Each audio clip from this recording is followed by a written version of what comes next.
Kevin Corcoran. I'm from Huntington, New York.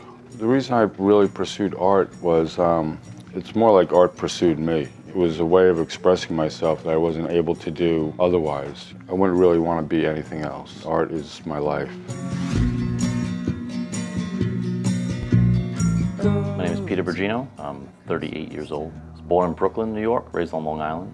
I pursued art as a career because on the train with my father, he was taking me through these subway systems because he worked for the New York City Transit Authority. And he showed me this one area of like an abandoned station, I believe it was. What the artists had done on the walls of the station, coming out of the station just into the tunnel, is they made like animated frames, like a flip book, but they did it on the wall. So like when the train passed by, if you look straight out the window, it looked as if the image was moving.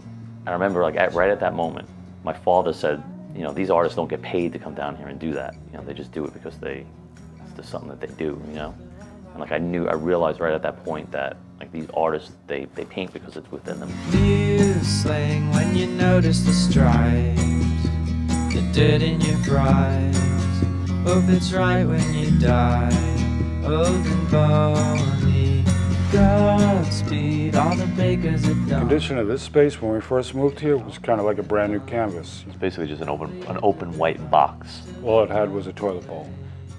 And a broken sink. And a broken sink, yeah. I'm looking in on the good life I might be doomed never to find without a try. As I progressed as an artist, I had a few friends of mine that were very inspiring to me as far as getting art done and making art happen and continuing along with it and following your dreams. My friend Noah, my buddy Steve Van Diemen, another friend of mine, Frank Serrano. All these people were highly inspiring to me when I first started to really get into art.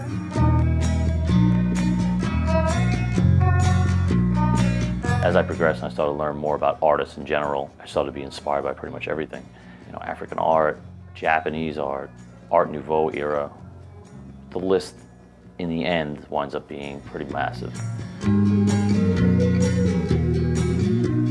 The people that inspired me most were old school masters like Michelangelo, Rodin, some of the Impressionist painters, also some of the surrealists. My first book I ever got was on Salvador Dali, and that was one of my first big inspirations.